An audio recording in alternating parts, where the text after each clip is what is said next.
What do I have here? This is a Ariens 7500 running watt portable generator.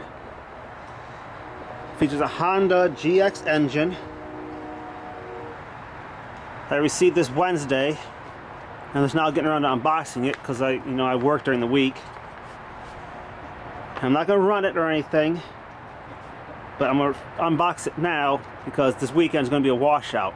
It's late at night here Saturday. I had to work overtime, and I'm calling for rain all day Sunday, so I'm not going to be able to play with it. But I can at least unbox it and inspect for damage because I only have 5 days from when I receive it to report any unseen damage. So without further ado, let's unbox this bitch.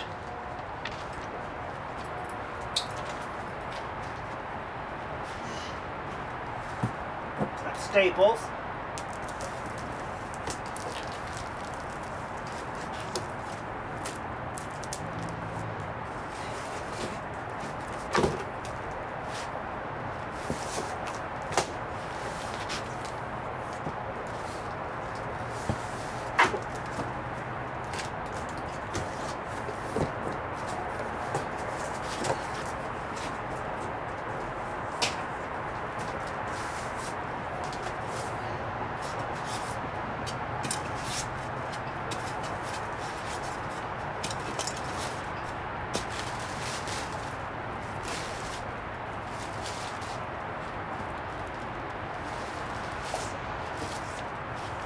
Yeah, the only way this is coming out is to basically slice the box.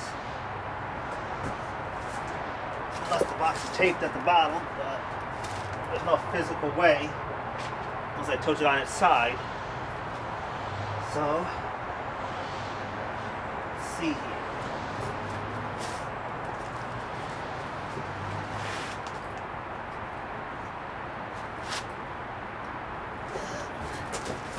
Maybe.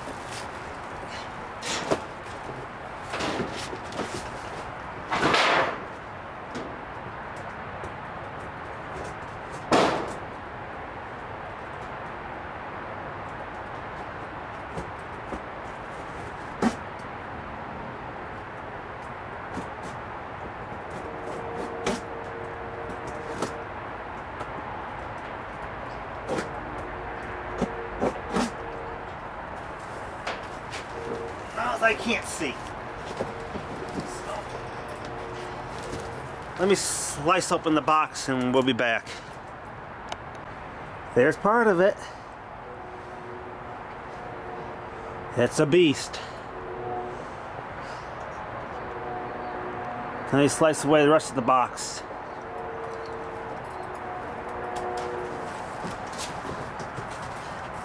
Cardboard I'll save because I can always use it when I'm painting vintage fans. So cardboard will come in handy. It makes your paint booth.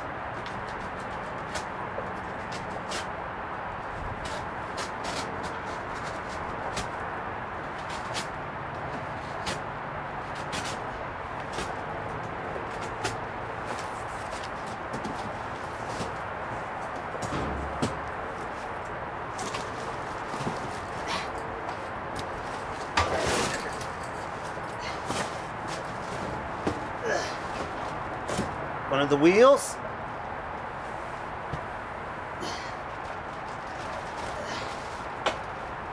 Another wheel. Solid rubber. Non-flat. So this bitch will run over some terrain.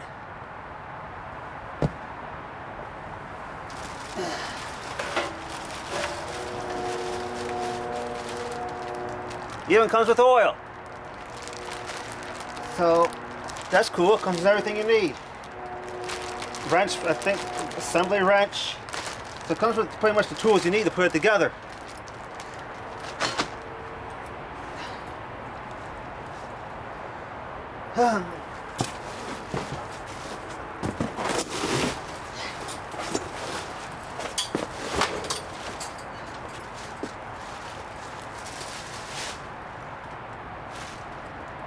Gauge here for the fuel. I can use the maximum E10. It won't let me use E85 or E15 for ethanol. You can only use up to E10, which is what the 91 Oldsmobile I had used. So, not flex fuel, but I do plan to get a propane conversion kit for it, so I can at least run it off of propane, or tap into the natural gas meter. So let me move some more stuff out of the way and I can get you some more shots. Alright, it's fully out now. Zoom in a bit here. There's the engine, Honda GX. This does have electric start, and they did include the battery. But I don't know if the battery's got any charge on it, so I'm going to hook it up to my vintage trickle charger. So I'll make a video on that one next. So I'm not going to run this, I'm not going to put oil in it yet. Not until I'm ready to run it while I mess around with all that crap. It's dark out here and I'm tired. Plus I only got 5 days to check for inspection. This was delivered via freight. An 18-wheeler semi-truck tractor trailer with the lift gate. So you know it could have gotten damaged in shipping. So far it doesn't appear to be any damage. Handles are already attached to it. So I just basically got to put the wheels on and the little bumpers. So let me do that and get back. It's assembled. Had a bit of a snag putting the front feet on. I needed a 10mm socket and mine's missing. So I had to use a wrench. So that proved to be a pain in the butt. So I gotta give me some more tools because my shit's come up missing.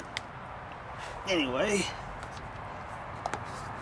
your standard 240, 120, 240 outlet there. GFCI, tamper resistant, weather resistant.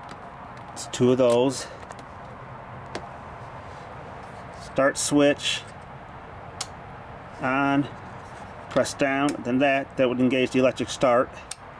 It's the battery there. Gotta remove this bolt so I can put it on charge.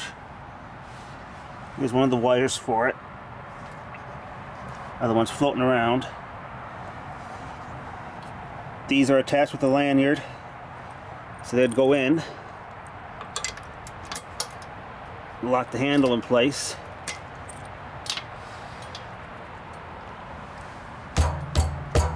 Solid rubber, not air filled either. Big gas tank.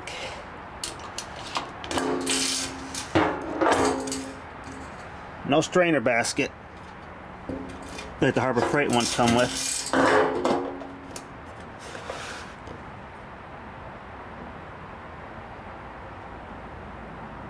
And I got fuel stabilizer in those 2 cans there. There's 5 gallons each with the retarded safety things. Come over here. It's the generator unit.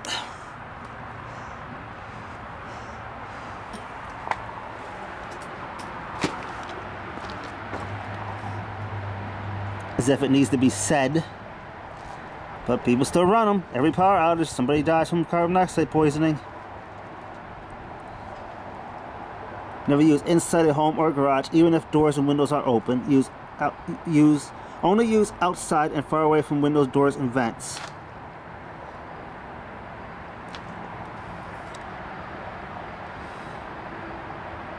Then you can only use the maximum E10 for fuel.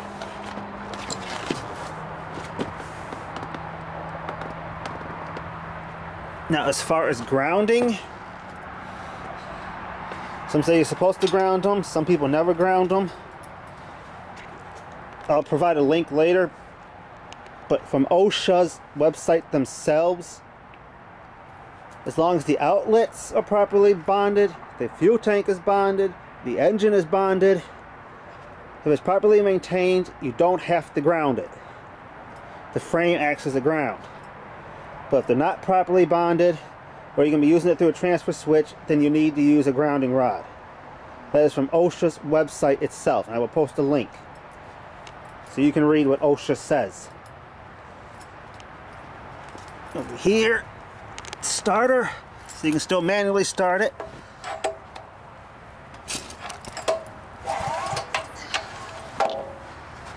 Air cleaner.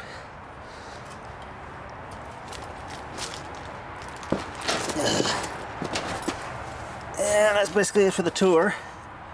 It's supposed to have some kind of quieting mechanism on it to kind of silence it a bit. So we'll have to see how quiet or loud it is once I get a warm weekend.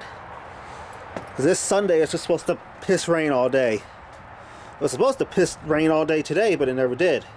So I'm calling for like up to 1.5 inches of rain. Well, we didn't get that Saturday, so we'll probably get that Sunday. If we don't, then I'll probably fire this thing up. Otherwise, the next video will probably be me configuring the gas furnace so I can run it from this. And it's too complicated to explain at the moment. My hands are cold and I'm tired and I want to go in. 7,500 running watts, 9,375 starting watts. So there'll be some wash-ins on generator power, so I want to see if the speed electronic controls on the speed queen can handle it. I'm sure it can. Powered by Honda, not a Honda clone. I have nothing against Harbor Freight. I was going to get the Harbor Freight 7000 running watt one, but they wanted like over $70 to ship it, and then you know how much it would charge in addition to that for liftgate.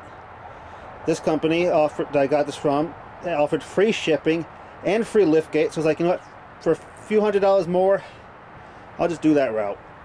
Get a decent machine.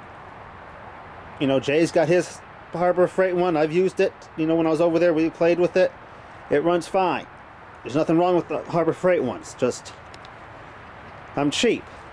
Although, you know, this one cost almost this, well, I'm financing this one, so it'll cost me over $120 more. Total cost was $800 something. I'm paying about $80 a month.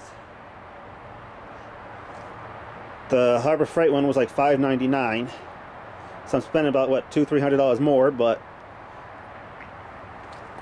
you get what you pay for. I just couldn't justify paying $75 shipping, and then you know how much for a liftgate on top of that. Because I sure as hell can't get this damn thing off the truck by myself. In fact, if you see the steps right there, the original plan was to bring this thing in the house so I could at least unbox it and assemble it in there. Well, the thing weighs 220 pounds, and even on an 800-pound rated like dolly truck, it was not getting up them steps. I could barely get off the first one. It was like it wasn't having it. So I had to throw shit around in the shed just to shove it in there temporarily so I could unbox it. Because I only got 5 days to report any damage. And it appears it's intact, so it looks like it survived shipping. So that's pretty much it. I think the next video will be probably me putting the battery on the charger, so you can get a view of that. Just a quick peek of it. So that's pretty much it. I rambled on and I'm cold. Thanks for watching.